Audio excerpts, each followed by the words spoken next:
Christopher Webb is originally from Halifax. He studied painting under the tutelage of his grandmother, artist Madeline Asprey. He graduated from St. Mary's and went on to create and implement the Career Starts program as a human resources consultant with the government of Nova Scotia. Soon after, he realized that painting was his true calling, and he made a pilgrimage back to his ancestral homeland of Italy. When he and his partner and co-owner, Victoria Foulger, decided to open up PAVIA Gallery-Espresso Bar and Cafe in Herring Cove, there was a healthy amount of skepticism. Upmarket businesses are usually reserved for a city's downtown. But the two had a vision to create a special place. PAVIA is not only a contemporary fine art gallery, it is also an exceptional European-inspired espresso bar that imports its beans directly from an Italian micro-roastery and bakes everything on site. They also lead an annual tour of Italy, and this year they celebrated their 5th Italian art and cultural excursion. This past April, PAVIA was awarded a 17-year contract to provide 2 espresso bar and cafes on both the 1st and 5th floors of the new Halifax Central Library on Spring Garden Road. When the doors open for the 2 new PAVIAs in November, they will have more than 40 people as part of the organization. Ladies and gentlemen, please help welcome our guest, Christopher Webb.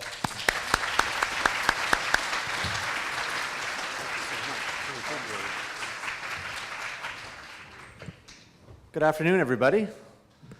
I want to thank you so much for having me back again this year at your conference. It's always a thrill to be speaking at the Mount.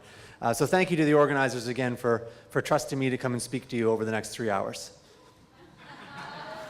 Seen it for listening, it's good. You know, it was really great. I came early to listen to the panel, and in fairness to everyone on the panel, it was a really great panel discussion, but I came early to hear Mike Duck. Mike Duck standing, another hand for Mike Duck, who's standing over there at the moment. I mean, Joyce Carter, with what she's done on the board of Dow, and now at the airport. Marie Chapman at Pier 21, amazing. And Mike Duck, it was funny. He was saying, you know, you just got to call people up. You know, do you remember that point he was saying about calling people? This isn't scripted, so I apologize. And about 14 years ago, I still am a visual artist, was doing a program with Youth at Risk. And when I mean Youth at Risk, I mean the youth that were put into kind of like detention centers for kids that didn't do anything wrong. It was like a jail for kids that didn't do anything wrong in Dartmouth, called the Ray Allen Center. It's an amazing place in what they do there for young people going through the worst of the worst times. And one of the things they asked me to do was put together a program to see inspiring leaders in the community. And not to put a date on this, but I too went to a thing called the phone book and looked up Mike Duck. There's not a lot of ducks in the phone book, and I don't know if you remember, Mike, but years ago, I called you out of the blue and asked if we could come and visit your facility. And just as you heard Mike, he said, sure. And that was it. And I showed up with 16 youth at risk whose eyes were wide open when they met Mike Duck, and spending time with you. So I know I thanked you back then, but I just want to say again, you definitely are a person of your words, and it was great that you were sharing them with everyone today, so thanks again.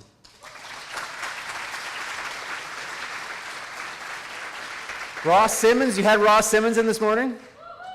The coolest of the cool? Yeah, did he tell you know about his Twitter handle, right?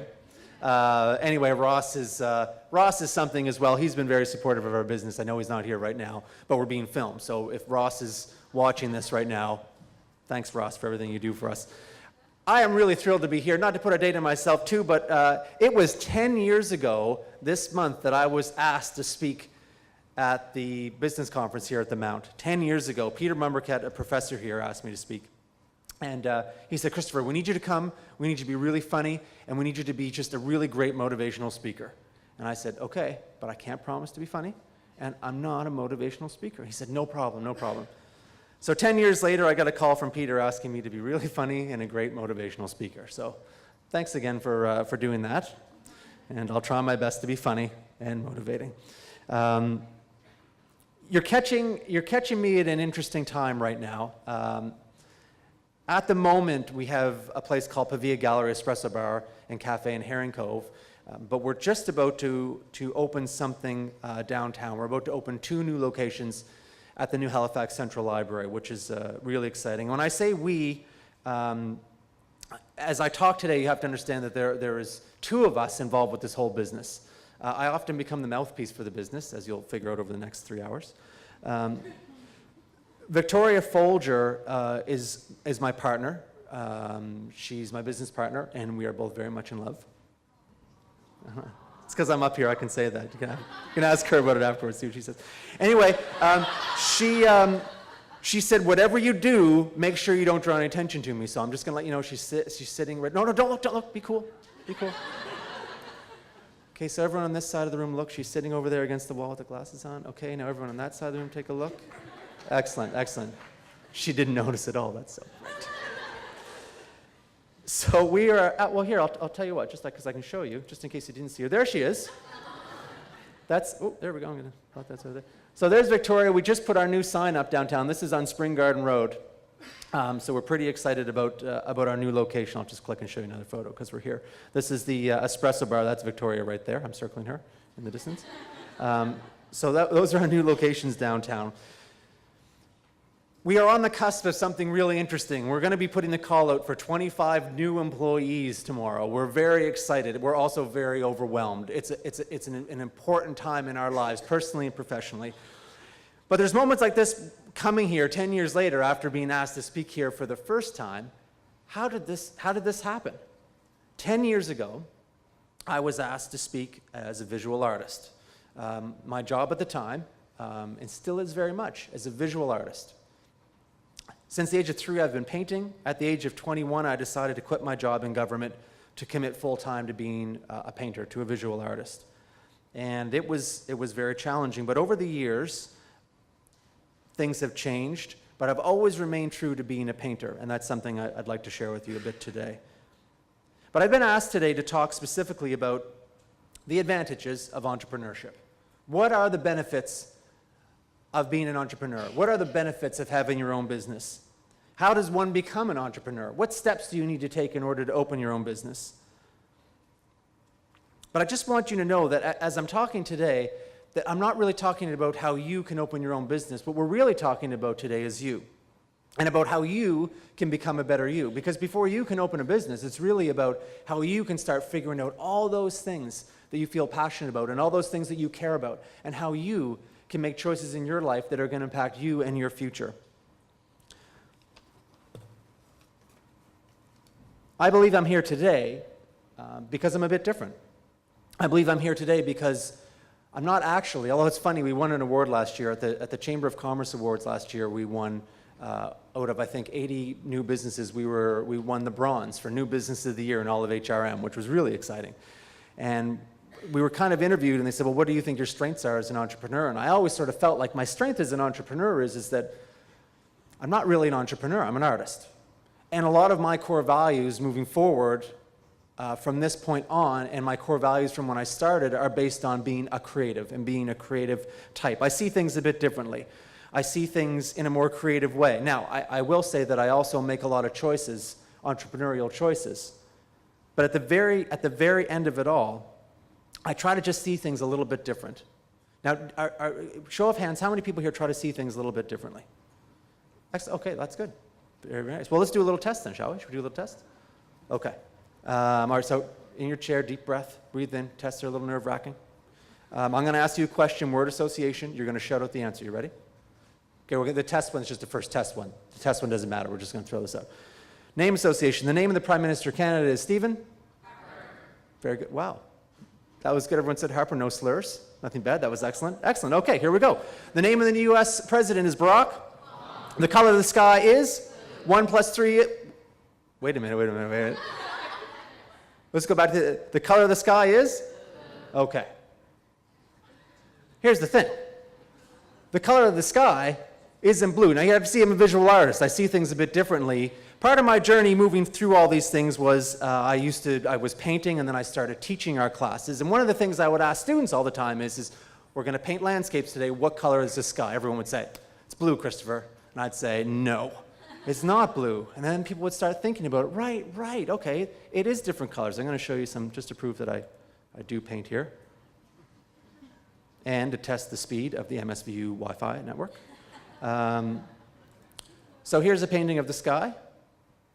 That's an oil painting, a 22-foot Cape. I don't know if you can see. Can you see that from where you are? Yeah. Here's another picture. A little bit of blue in there, so fair enough, a little bit of blue. But if you start looking at the sky, you'd say, well, you know, I guess really the sky more often, especially here in Nova Scotia, is more gray than anything else. But then you have sunsets and morning, and there's lots of pinks that happen in the sky. There's a lot of different colors that happen in the sky. So we can all agree, okay, for the most part, the sky is in blue, right? But really, what have I said? Really, what the color of the sky is charcoal gray. It's almost black. Really, when you think about it, the color of the sky that we have almost all the time is the night sky. And again, depending on where you are in Halifax, it's really dark or black. There's stars. Sometimes you can see stars where you live. Sometimes you can't. It doesn't take much to see things just a little bit differently. And oftentimes, where I've been successful in life and where Victoria's been successful in her life up until the point where we started our business, was that we tried to do things just a little bit differently, not completely differently, not completely out in left field, but we just try to see things a little bit differently moving forward. And sometimes creating a business, it's about just seeing a business and seeing an opportunity and just moving a little to the left or a little to the right, just a little bit differently. But more importantly, about creating a you, it's about doing things just a little bit differently. And by different, I mean things maybe that you feel more passionate about, things inside of you that you really care about, and moving off a little bit to the left or a little bit to the right and starting your own path. I just want to let you know that a lot of times when we talk about opportunities that you're going to have in life, really what it comes down to is you and your opportunities. It's not dependent on other people. So often we look at other people and we start to blame other people. We'd say, well, I can't do that. My family didn't come from money. I don't have an opportunity. And we start looking to other reasons as to why we can't do things. Well, I could never get that job. I'm just not qualified for that job. But really, it's you. It's about your attitude and the things you want to do. It's about your direction. It's not about other people's direction. I'm sure you've had all kinds of people offer you opinions and insights on what you should do. Is that true? How many people have been told over the past 5 years, especially, what you should be doing? I hope all your hands, we get told all the time what we should be doing. But really, what this is all about and what I'm talking about today is about you and the things that you want to do. For me, one of the more challenging points was setting my direction. And setting my direction was, oh, here we go. I'll just leave that where that is. Setting my direction was as an artist. So when I was 22 years old, I had a lot of opportunities. I was recruited by the Premier's office to create an internship program called the Career Start Civil Service Program. It was about bringing young people into the government. But I realized very quickly, really what I felt I was called to do, deep within, was to paint. At the age of 3, my grandmother, who was a painter, taught me how to paint, and I was always called to that. But even though I was called to that, and I could always feel that call, and I could always somewhat hear that call, I just never went towards it. Until I was 22 and realized that, okay, it's time. And I quit everything, and I put myself in the direction towards painting. And it was really tough. It was a really challenging thing to do. But it was a really interesting thing that I did. Interesting in that I just started following and doing the things that I felt passionate about. Now, when that happened, a lot of great things happened. A lot of great things like I had a chance to start selling my work to people that started collecting my work. And I had a chance to come to places like the Mount and talk to people about being an artist and why I was an artist and what that meant. And in fact, I had a chance to then speak not only here in Halifax, but across Nova Scotia. And that led to speaking across Canada. And that led to speaking through all kinds of states in the United States, all the way to California, to meeting some amazing people. And as I was doing all these things, I realized there was one thing I wasn't doing. That was painting. The speaking, though, that led me back to painting again. From painting, that led me to doing classes. From doing art classes, that led to a really magical opportunity. One time, one of my students came up and said, look, Christopher, I don't suppose you'd be interested in running a tour to Italy. And I said, absolutely. Who here wouldn't be interested in running a tour to Italy? I was so excited. She said, here's what I'm going to do. I'm going to get all the people together for you, every last one, and all I need you to do is organize it and sort of set up the places we visit. And I said, this is perfect. It was right around the time I'd met Victoria. Something we had in common was our love of Italy, our love of Italian wines, of Italian coffee, of Italian sweets and culture. Suddenly a big barrier came up. Margaret, who was the wonderful student that talked to me, she'd done this type of thing through the Art Gallery of Nova Scotia before. She said, so I'm not going to be able to go on the tour with you. No problem. She said, actually, I'm not going to be able to get anyone to go on the tour with you. Okay, that's a problem. Turned out she had cancer, and she didn't have long to live. And being at the Mount, I will not use the language she used to me at the time. And I said, it's no problem. You know what, I'll do it another time. And she actually grabbed my shoulder and she said, you are going to do this tour to Italy. And I said, okay, I'll do the tour to Italy. And 7 people came that year. It was 7 people in the back of the van. Victoria was doing her thing at the time. It was all we could do was 7 people to make sure we had enough money to get to Italy. And off we went. I was the driver. Has anyone here been to Italy before? Okay, if you've been to anywhere like Italy or Lebanon or Spain, driving is crazy. So I was driving in Italy with 7 people on the tour. And as I talk about this, I want to come back later on in the presentation and almost finish with our tours to Italy, but there were so many challenges at the time. So many challenges just to get to the point of going to Italy. Organizing it. Making sure people would come, making sure there was insurance, making sure people were getting there on flights, picking them up. But all of these challenges presented opportunities.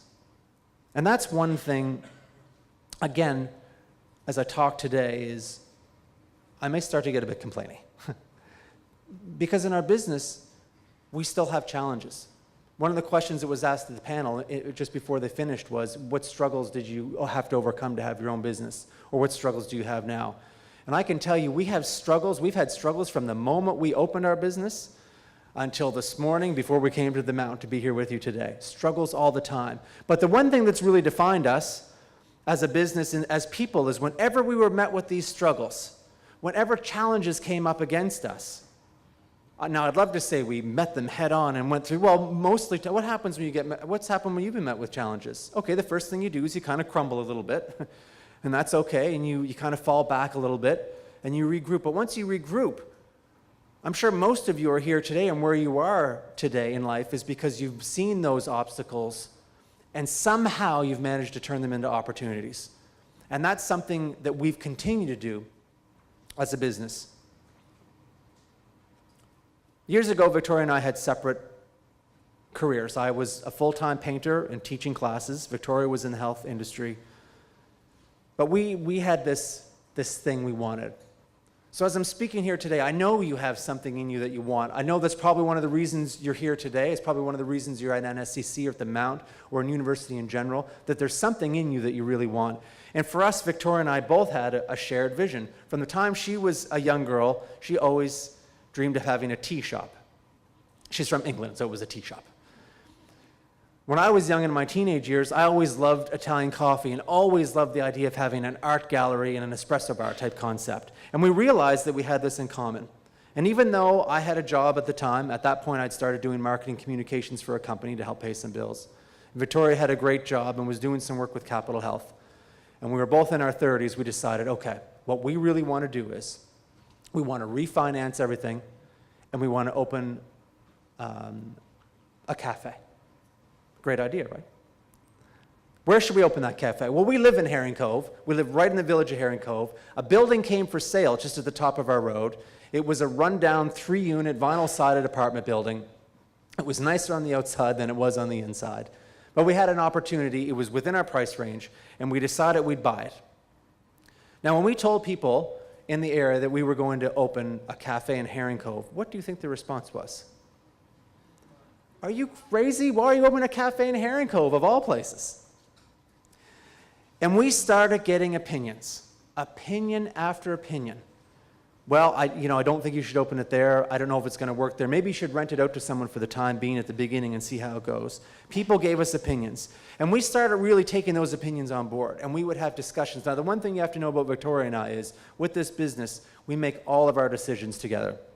All of them. From paint color on the wall to the artists we deal with. And we talked it through. And we came very close to calling it the Herring Cove Cafe.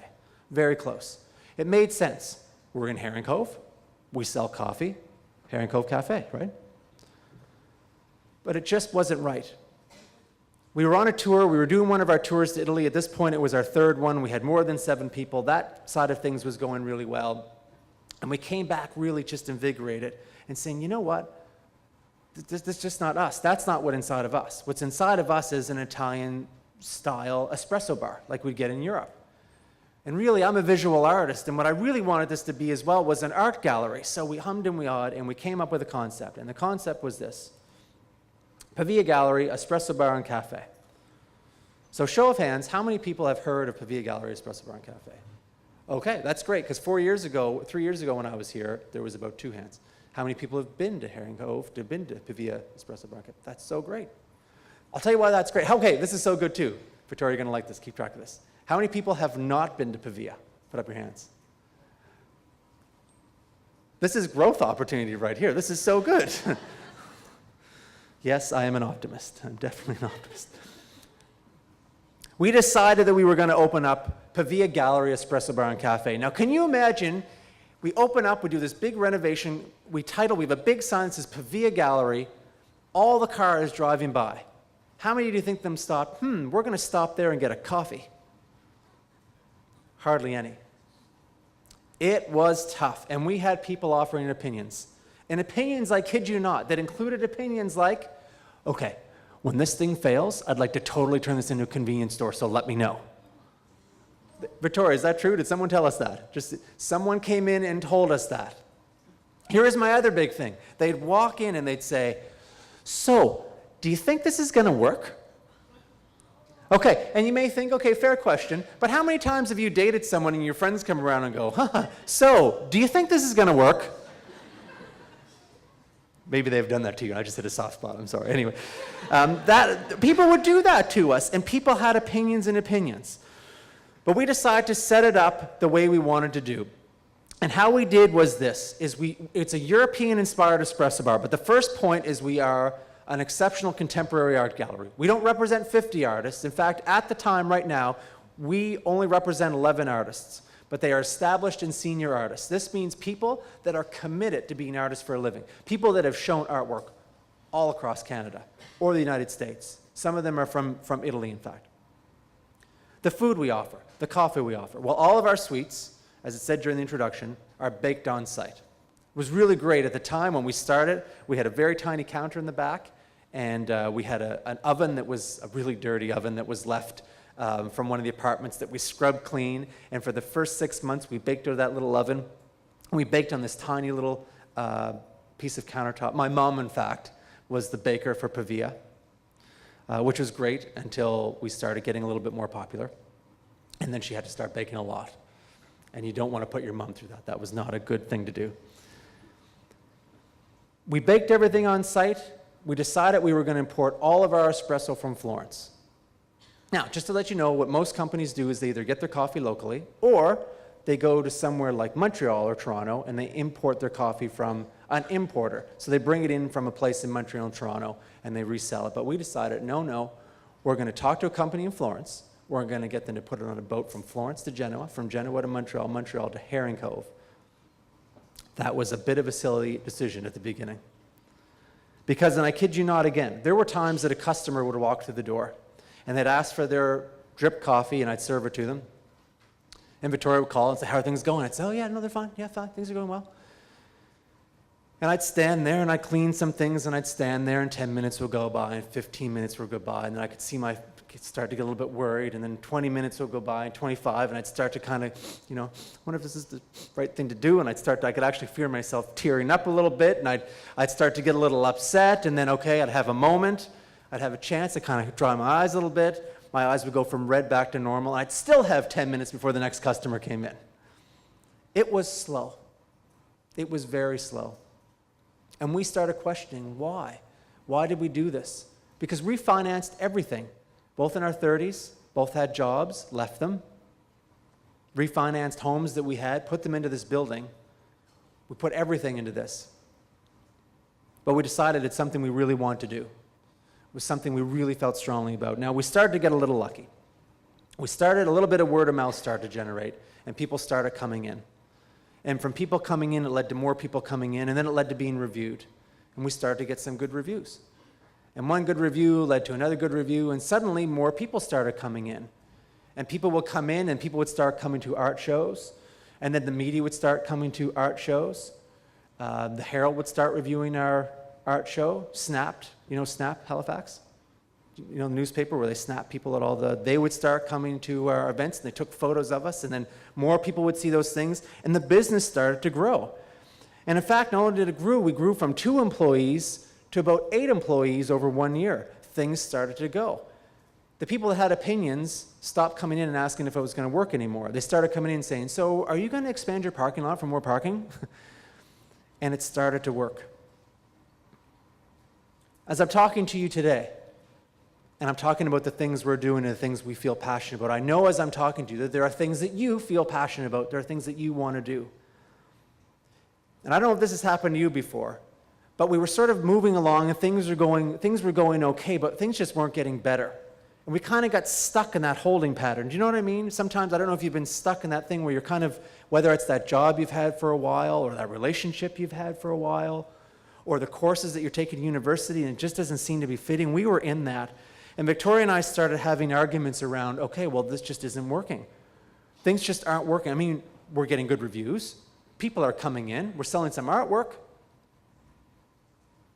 Things just weren't right. And we brought our accountant in, who was a great accountant, who was a very straight shooter. And he went through our numbers. And he started giving us the real truth about how things were. Now, is there anyone taking finance right now? Excellent, because there's a few people who understand. So what was happening is we were spending things out on things we believed in. Our coffee. Where did we get our coffee from? Florence. Expensive. Where do we get all of our ingredients? Well, we get most of our ingredients as local as possible and as fresh as possible. That's expensive. We really believed in free-range eggs. We didn't want battery-farmed eggs. Battery-farmed eggs cost like 12 to 15 cents an egg, maybe. Our eggs cost 35 to 38 cents an egg. Expensive for all of our baked goods. Everything was getting expensive. The other thing is as we grew from 2 to 8 employees, and our numbers got better and better, the other problem is our margin, which used to be like this, it stayed just like this. It's just that as things moved, our margin kept sliding in a positive direction, but it was the same margin. We realized that in Herring Cove, well, can you imagine how much walk-by traffic do you think we were getting in Herring Cove? I can tell you, there was 4 people. I can tell you their names, because they all live right around us, and they're very sweet. They're great customers. But we realized at that moment that things were going wrong. Now, keep in mind, Victoria and I are very much in love. True story. We're starting a business together. We work all the time together. We refinanced homes together. Victoria's son, 17 years old. My daughter, 7 years old. We have families. We have responsibilities. Challenge. You can imagine how challenging that was. And we started thinking, well, what's the problem? Well, it's just, you know what? It's probably staff. We just don't have the right people. We need better staff. We need to start looking at better staff. And you know what? The suppliers that we get from the suppliers, they should be helping us more. Those suppliers, they should be letting us know what costs, and they should be helping us cut our costs. And you know what? David, our accountant, I mean, how dare he say that? How dare he say that we should increase prices? He doesn't know our market. Why is he telling those things? And we took some time because we were hitting that wall. We were hitting that time where we were starting to crumble a bit. And what happens when that happens? It's upsetting. But we took that step back and we realized something. Okay. Here's the thing. And have you done this before? Have you ever had a job that you didn't like? How many people here have not had a job that they liked before? Put up your hand. Thank you. I hope all the hands go up. And how many people have done this? How many people, put your hand up if you said, and you start blaming it on people like a coworker, put up your hand. And a boss, put up your hand. And that you're not getting enough money, put up your hand. And it's the work environment, put up your hand. Oftentimes what we do is we start blaming people. We've been in relationships before. How many people have been in a relationship before? Oh, come on, put up your hand. No, I've never been in a relationship before. We start blaming. It's so easy to start blaming, and that's what we started doing. Victoria's an excellent coach for me sometimes, the same as I am for her sometimes. And she just said, we have to stop blaming other people. We have to start looking at us and you and me. We have to start looking. And how often have we been in jobs where it's so easy to start blaming other people? We went to a lecture last week by an HR consultant. 60% of people, when things start getting bad in jobs, you know what they do? They quit and try to leave. Usually they quit without telling their boss. They just sort of check out and work there for 4 to 6 months. But that's what most people do, is they just try to go to somewhere else, because you know what? It's everyone else's problem. It's not my problem. And we realized that we had a problem. But what we tried to do was we tried to start looking for opportunities. What we tried to do was we tried to take the advice that we'd given people before, advice that I'd given people at lectures before, is when things were wrong, we had to start looking to ourselves. We needed to start holding ourselves accountable as individuals, as partners, and as business leaders in our business. One of the things that the accountant said to us is, you know what you should do? You should think about doing ice cream during the summer. I worked with ice cream shops before. And we said, okay, we're gonna try that. So we refinanced some stuff and we built a little ice cream shop on the side. He said, the other thing I've noticed is, I've looked through your sheets, and when you do Italy tours, you actually do well on your Italy tours. You should do more of that. And not only that, it looks like when you have Italy tours, your art sales go up, because the people going to your tour are also people that are buying artwork. And suddenly we started investing time and energy into those types of things, as well as doing more staff training. We realized that it was going to cost us more money to not train people and just try to keep bringing in good people than it would be to try to work with people and help develop them and coach them and get them better. I was asked today to talk about one of the benefits of being an entrepreneur, and one of that is your time is your own. It's a benefit, right? The other problem is, I think Mike said it before as well, but sometimes your time is all the business time. Especially with Victoria and I can't tell you how many business meetings we've had just before we're about to drift off to sleep at 11:15 at night. And they're good ones. We solve a lot of problems. But one of the things we do is we try to clear our mind, and we try to go for walks. So we do a lot of walking in the area. If you haven't been to Herring Cove, there are some beautiful little parks in the area. There's the Herring Cove Provincial Park. It's like Peggy's Cove without the tourists. It's beautiful. There's a pump house road. It goes, the tourists are nice, but it's tranquil. That didn't come out right, did it, at all? Not at all. We'll edit that. They're filming right now. They're going to cut that right out. Okay, actually, I'm going to say it again, so when they edit, it'll splice it together. It's just like Peggy's Cove, beautiful, just like Peggy's Cove, except there aren't all the great tourists.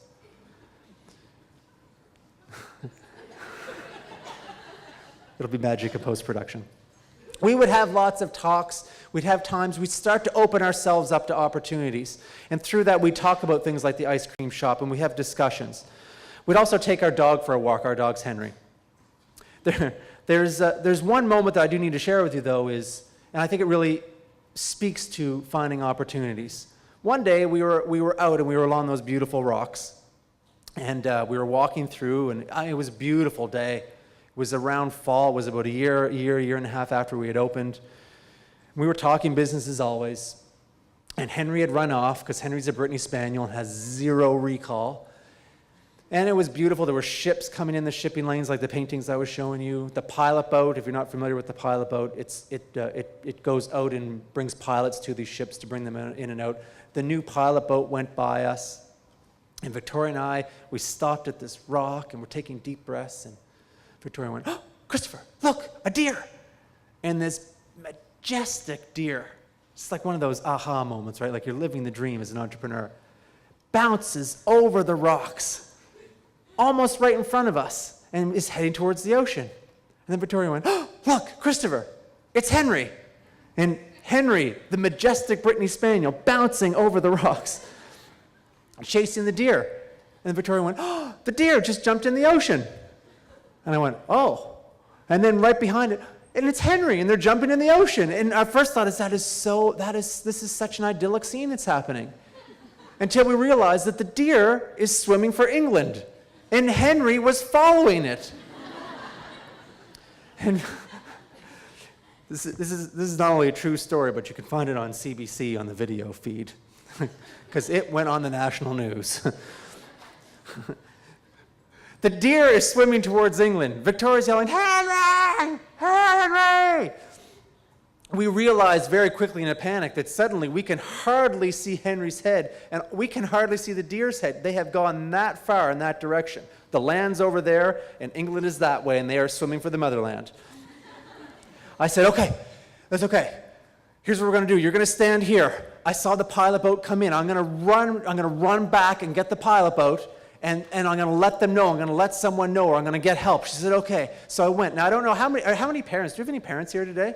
Just put it up your hand nice and high, because I'm speaking to you right now. Because in your head, you have this thought, and it's the thought that I had.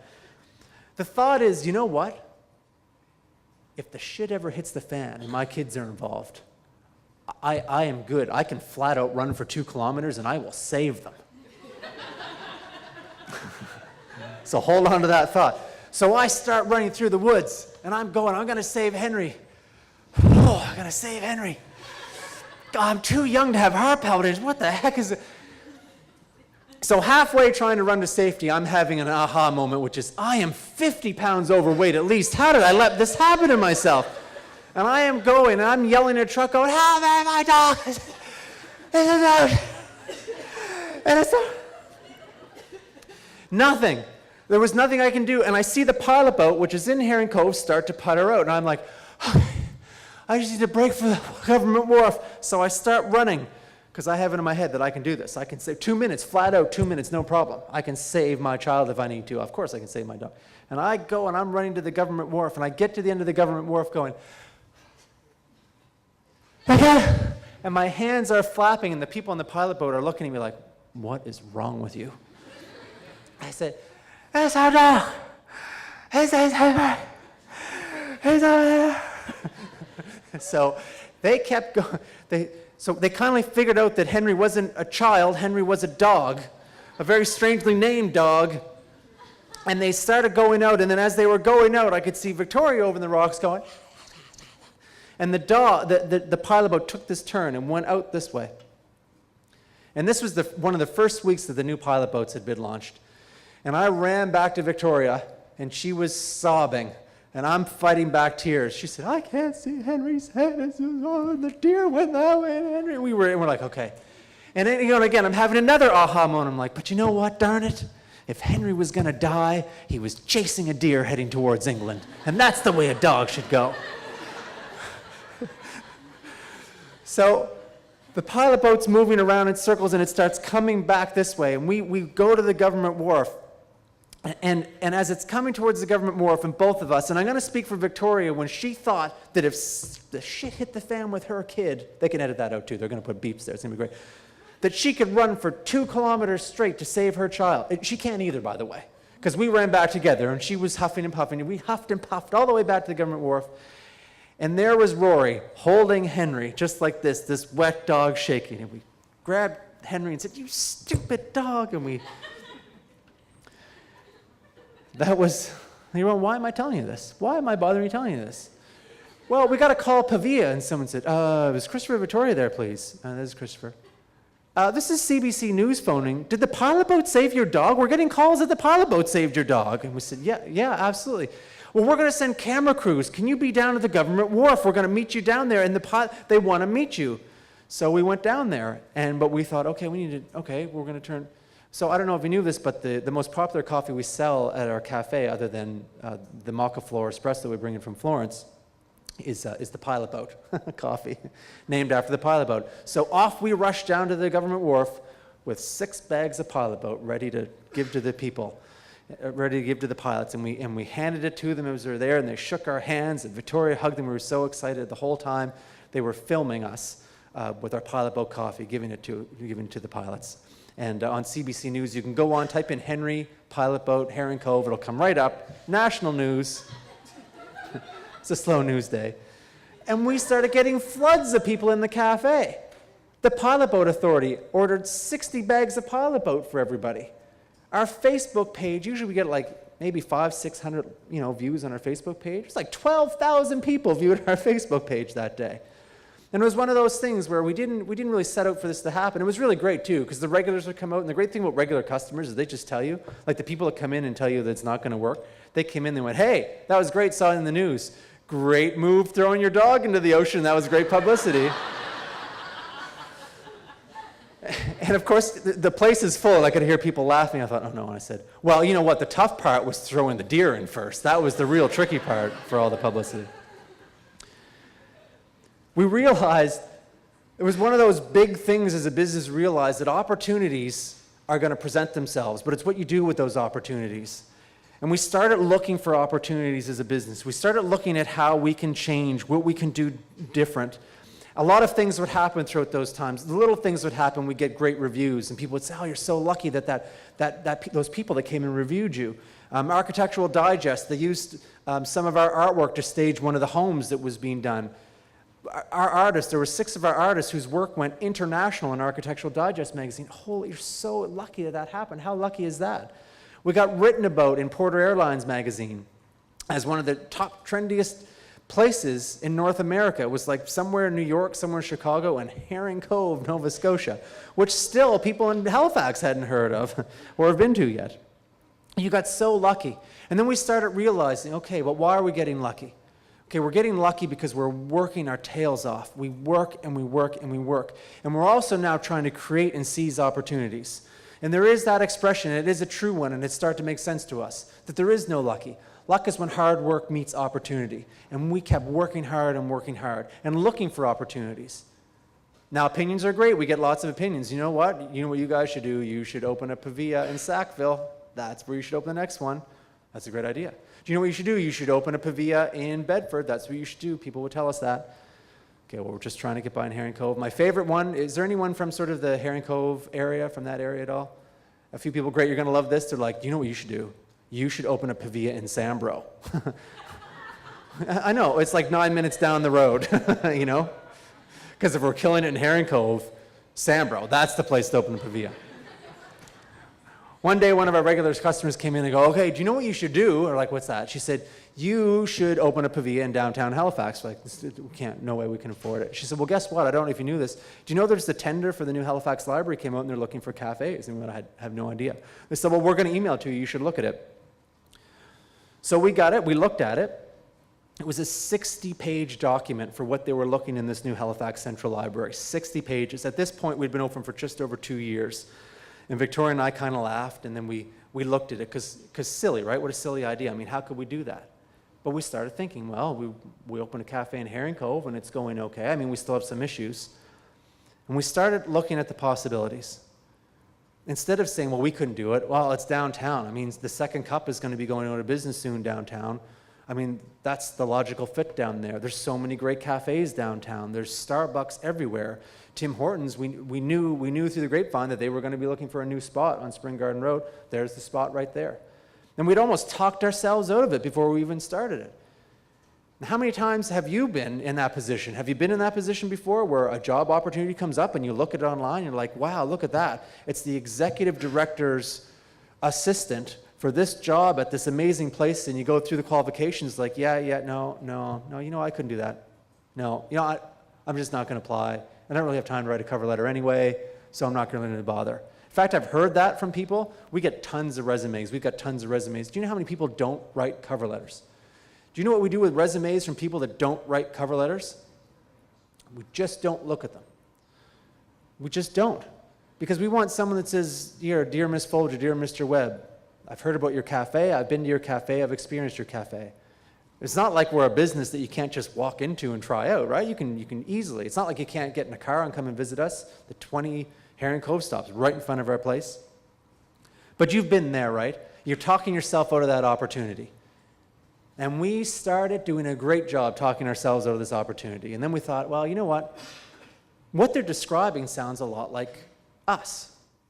So it was a world-class building. They were doing things unique. They were doing things differently. How many people have seen the library? I know it's a silly question. Just to raise your hands if you've seen the library from downtown Halifax and Spring Garden. I mean, you can look at it very quickly. You can look at that library and say, yeah, it's a unique building. They're doing things differently. They brought in architects from Scandinavia to consult. They brought in materials from all around the world. Needless to say, they spared almost no expense on the build-out. It's amazing. And we started saying, okay, well, you know what? Someone has to get the tender. Why don't we put the application in? So I started looking at the questions, and we're busy. Things are going well. It's getting into that Christmas time. It's busy. And I started looking through the tender process, and I'm like, okay, you know what, Victoria, this isn't too bad. I think I can start. I think I can write something out for this. So I started writing, and I'd go in after work, and after the kids would be in bed, I'd go back and write, and I'd go back and work on it. And then I got sort of halfway into it and finished the first draft and thought, okay, that wasn't too bad. And then Victoria said, well, did you open up the financial section of the tender? I went, no, I haven't looked at it yet. I just thought I'd do this first. And we looked at the financial section, and it was awful. What they were looking for was basically, what's your business model? What's your business plan? What do your numbers look like? What are your projections? Oh, and by the way, we're not going to tell you what the rent is. You need to put in there what you think the rent should be, what you think you should be paying for rent, how you think it's going to look. We're going to tell you a few of the menu choices, but here are all your restrictions. We couldn't believe it. And Victoria and I had a talk, and we thought, okay, this is way too much. We're going to have to pay our accountant hundreds of dollars just to help us put this together. And we had one of those late night discussions, and we thought, okay, we've come this far. We're just going to finish it off. But if we're going to finish it off, we're going to finish it off the best we can. We've put too much work into it, and we did. And I can tell you, if you're still writing book reports for an English classes you had, or papers that need to be handed in, you know what that's like. And that's what we felt like. Any paper I'd ever written through university, or any document that Victoria had ever put together when she was working and going through university, that's what it felt like, except times 10. We ended up with a 75-page RFP response that we submitted. We submitted it the day before it was due, and we put it in, and we thought, okay, that may have been one of the most ridiculous things we've ever done. And we didn't tell anybody, nobody, because we thought, you know what the silver lining of all this is we can put it in, no one will know about it, they can say they're not interested, no harm, no foul. Victoria one morning got up about a month later and said, we are all over Twitter. We didn't realize that they had released the names of the people who were bidding for the tender, and we were one of them. It was us, Second Cup, and another local chain, and it was just the three of us that was in. I thought there was going to be 15 of them. There was only 3 of us. And the media started calling, and things went crazy. And make a long story short, when we were doing this tender, we were faced with the same challenges we were faced when we opened PAVIA. And to make a long story short, we were faced with the same challenges that I was faced when I was starting my career, which was, what do you feel passionate about? What is it that you really want to do? What's most important to you? Where do you want to go in the future? What's your direction going to be? We had those same challenges when we put the tender in. And like all those opportunities that we had and obstacles, we did the same thing. We defaulted on what we felt strongly about. So one of the things we put in the tender was imported Italian espresso. It would be cheaper to outsource and bring everything in from other bakeries. We're going to bake everything ourselves. We're going to do an espresso bar. We're actually going to have limited seating. We're going to have it like it is in Europe. You come in, you take your espresso at the bar, sip, sip, off you go. We're going to have food. Our menu is going to be more European style. One of the other things that was great, because we ran this by our accountant, and our accountant looked at us and said, it's ridiculous. One of the things we said was, well, our landlord's going to be Halifax Regional Municipality. It's Halifax now, by the way. I got the memo. And we said, well, what an interesting landlord. And one of the things we had done the year before was, mostly through Victoria's efforts, we decided to start partnering with a local charity. We started working with the YWCA. And we decided to take part in the polar bear dip. And our little place in Herring Cove, just in Herring Cove, raised $2,400 for the SHIM program for single women and mothers. It was a housing project for young families that needed most, $2,400. We did it just through Facebook and a little donations thing on our counter, and by 6 of us jumping into the North Atlantic Ocean on New Year's Day. That was ridiculous. Oh, you can also look at that on Facebook. There are pictures of that, and there are Speedos and all kinds of awful bathing suits. It's bad. But we decided when we were going to put through our tender, we were going to stay true to who we were. So we said, okay, you want to know what we think we should pay for rent? Well, here's what we're going to pay per square foot. We're going to put that forward. But here's the other thing we're going to do. We are going to commit that if you let us set up a cafe on the corner of Spring Garden and Queen, the busiest corner on the busiest street in Atlantic Canada, we're going to make good on that. And one of the things we committed to doing was we said, if you pick us, we are going to raise a minimum of $24,000 a year for the YWCA. That's our commitment. And not only that, if we don't raise that money for the YWCA, that Victoria and I will put that forward. We'll make sure that if we make any money, or if we have to refinance or borrow, we're going to put that money towards the YWCA. And we put forward the whole tender. It had photos, it had pictures, but for us, most importantly, it had that aspect of the YWCA. And we heard back from them, and we met with them, and we came into this little closed room, and they said, okay, well, we just wanted to let you know, so we've awarded you the tender. And then they just kept going on with, so we need to talk about dates and times. And whoa. We've got the tender? They said, yeah, we've decided to award you the tender. We couldn't believe it. We called back afterwards, we said, so we just want to know, I mean, we had some pretty stiff competition. What was it that separated us from other people? They said, well, your A envelope, all of the things you were doing in the coffee, we liked that you were different than everyone else. We liked that. Some of us went out and tested what you were doing in Herring Cove. We really liked it. It made sense. Your financials are pretty good. You know, they stacked up with everyone else. You were kind of bang on target. But we just thought this whole thing with the YWCA was really good. We just thought, how great is it? A lot of business talk about being socially responsible, but you're actually just you're gonna do it and put your money where your mouth is. So in fact, it was that thing that made us just a little bit different. Just that one little differentiation, that one small thing is what made that whole opportunity possible for us. I want to finish up by saying two quick things. The first thing is this, is as we move forward in the library, it was great. One of the questions asked at the beginning, at the end of that last panel discussion was, what are the struggles you have? What are the challenges you have? Well, since then, we've met with our chartered accountant, and he sat down with us again. And he said, well, here are the things you want to look at. You want to look at cutting costs. Here's your opportunity to really cut costs. You can change the amount of coffee. The coffee you're bringing in from Florence is way too expensive. So he went through all of these things, and he said, so one of the things, these are my suggestions. And we thought, well, but the reason we've got to where we are is by staying true to what we believe. And one of those things was Malcaflor. And Malcaflor is this beautiful European-style espresso right out of Florence. And Malcaflor was so important to us. I just want to tell you quickly where Malcaflor comes with, and this is going to be the thing I'll leave you with before I take questions. Is when we were leading that first trip to Italy, when we were in the hills, when we only knew there were 7 people with us and we were just scraping by, before PAVIA had even been a consideration of ours. I went into this cafe and was staying at this hotel,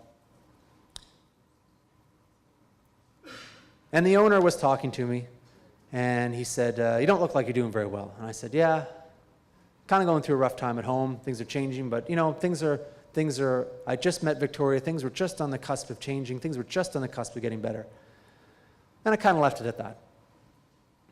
So I went in one time, and he was saying, you know, why don't you just come back? We have a little espresso bar at our hotel. Why don't you come and make you a coffee? And he started making the coffee. He was going through the machine. It came out like caramel.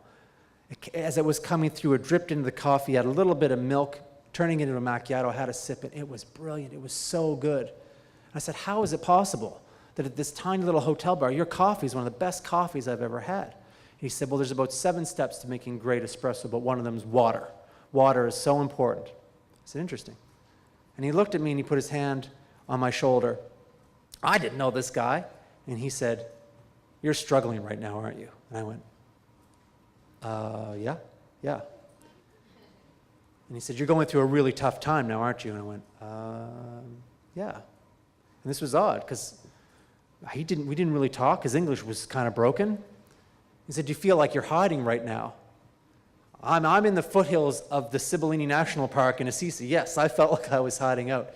He said, let me tell you about the water. The water we get starts off in the mountains, and it starts to melt. And as it melts, it starts to come through, and it forms little rivers, and the rivers get to be bigger and bigger, and it starts flowing at this huge rate, and it's flowing strong, strong, strong, and then, out of nowhere, it drops. It drops out of sight into the hills of the Sibillini National Park. And as it drops, it starts getting agitated and beat around against all the little rocks, beat and smashed against the walls. But it comes out the other side. It's a small trickle of water, a stream, cleaned and purified. He said, whatever you're going through right now, you are going to come out of this strong and clean and purified, and you're going to go on to great things. I can feel it in my heart. A perfect stranger came up and said that to me. How did he know? I can tell you when it came time to have coffee at the cafe, we chose Malcaflor. It was a no-brainer. We were going to go with Malcaflor. People come in and say, why do you choose Malcaflor? And we tell them, it's a great coffee, we really enjoy it. But really, it's because I had a bit of a moment in Italy. But more than that, the coffee represents to us that greatness, that untapped potential. One of the things I really believe, I believe it with our children, I believe it with our business, and even without meeting you here today, I believe it with you, that there is greatness that you have greatness inside of you. There is something that you want to do, and it may not be art or being an artist, or it may not be opening your own business, but there's something inside of you. And I'll just tell you that that greatness is there, but it's up to you to unlock that greatness. Please, please don't blame it on other people. Don't blame it on the relationship you're in. Don't blame it on the people that tell you you can't do it. Don't blame it on your bosses. Don't blame it on your coworkers. Look at yourself, at all the things that you can do, about the potential you have in yourself. And I want to challenge you today that that hard work that you're going to put in, that hard work is going to lead to opportunities. And those opportunities are going to lead to you unleashing your greatness. I want to thank you today for having me. I really appreciate the time. I really appreciate your attention. I think I've gone over my time, so there may not be time for questions, but I do want to say this. I want to invite you to do two things before I leave. One is, if you haven't been to Herring Cove already, that's okay. We have 2 new locations opening in downtown Halifax. You can just pop down. I'd love for you to try us out and see what you think. And more than that, I'd love to give you feedback. Now that we've had a chance to interact, I'd love to hear what you have to say about what we're doing. The second thing is I'd love for you to find us on Facebook, because we're going to be advertising tomorrow for 25 new positions. And if you or some people that you know may be interested in that, we are looking for nothing but wonderful people to join us. And I really appreciate your time, and thanks very much.